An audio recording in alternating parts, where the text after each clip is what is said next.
distress and disappointment that Lady Doyle volunteered to use her powers to contact the spirit of his mother. A seance was held, and Lady Doyle began writing in a trance, unaware of the words that flowed onto the paper. "Oh, my darling, thank God at last I am through. I want to talk to my boy, my own beloved boy. Now I can rest in peace." First moved by this demonstration, Houdini later rejected it. Why was a cross drawn when his mother was Jewish? Why was the letter in English when she spoke only German and Yiddish? If Lady Doyle couldn't contact her, could anyone? Walter Gibson recalls Houdini's turn against spiritualism. Now, Houdini respected Conan Doyle, and he knew there were lots of believers of that type. But he also knew that psychic matters, spiritualistic seances, were studded with fakers. And he started out to expose the fakes. Houdini and Bess knew all the tricks of the spooky trade. Billed in their struggling years as Professor Harry and Mademoiselle Beatrice, they faked spirit writing on a slate and did a phony mind-reading act. Now he attended seances disguised, exposing mediums in the course of their trickery. Soon he incorporated his debunking into his stage performance, demonstrating how bells were rung by spirits, how photographic negatives were tampered with to produce ghostly images, and how props were used to fake spirit voices. Somebody would hold a trumpet. Houdini would stand away from the trumpet and whisper, and they didn't see him whisper, but they would catch these voices as though they came through the trumpet, and he showed how that was done. He explained several other spiritualistic tricks, but the one that was most impressive was the slate writing. Houdini showed how a medium's accomplice would exchange a blank slate for one with writing, and how some mediums were so skilled they could write spirit messages with chalk between their toes. Houdini challenged mediums to prove their claims were real, and so did the prestigious journal The Scientific American, whose publishers asked him to join their investigation committee. A young medium known as Marjorie claimed to manifest a wide range of psychic phenomena. However, when Houdini devised a special box to prevent her from manipulating objects in the dark, the phenomena ceased. When she failed to collect the award, Marjorie predicted imminent doom for Houdini.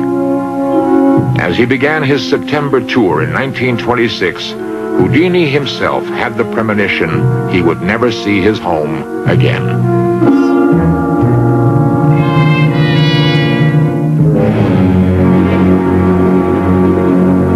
Strangely, Houdini did not die performing a dangerous stunt.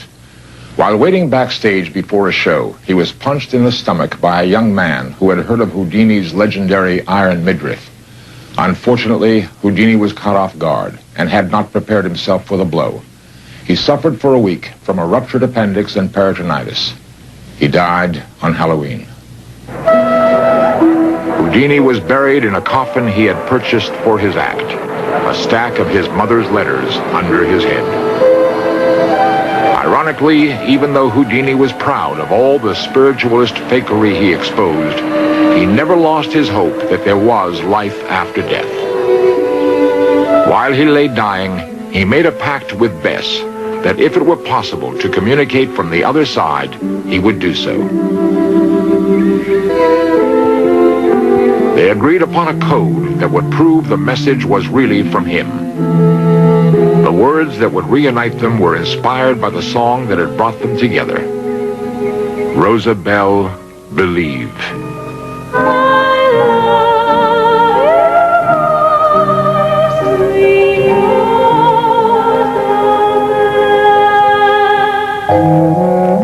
Bess did believe and kept the light of hope burning in their home. Mediums claimed to make contact with Houdini, but the code words were never right.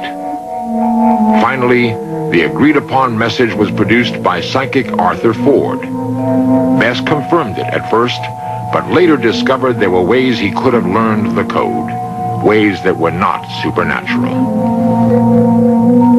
On Halloween 1936, 10 years after Houdini's death, Bess and a circle of Houdini's friends met in Hollywood for a last seance. The event was recorded. O thou disembodied spirits, we greet thee. It is the spirit of Houdini we wish to contact. Are you here, Houdini? Please manifest yourself in any way possible. We have waited, Houdini, oh so long. Speak, speak, Harry. In the name of humanity and love, if there is communication from the great beyond, come through with the evidence. Speak, speak, speak, speak, speak, speak. The evidence did not come. Bess sadly closed her final seance.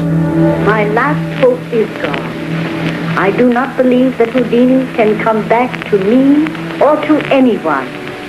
The Houdini shrine has burned for 10 years. I now reverently turn out the light. Good night, Harry. Buried with Houdini was his hope that he could be contacted after death. Although Bess gave up, there are still those who try to reach him and dream that he may yet be the man from beyond. Although Houdini's will specified that all his illusions and theatrical props be destroyed after his brother's death, many of them have survived in private collections. At the Houdini Hall of Fame in Niagara Falls, Canada, 2 of his challenges still wait to be met. He was unlowered. Since his death more than 50 years ago, no other magician has exactly duplicated his escape from the water torture cell. And within this envelope is a secret code. So far, no medium has come forth with the precise code words to prove communication with the dead. No one could be more pleased that the challenges continue than the great Houdini.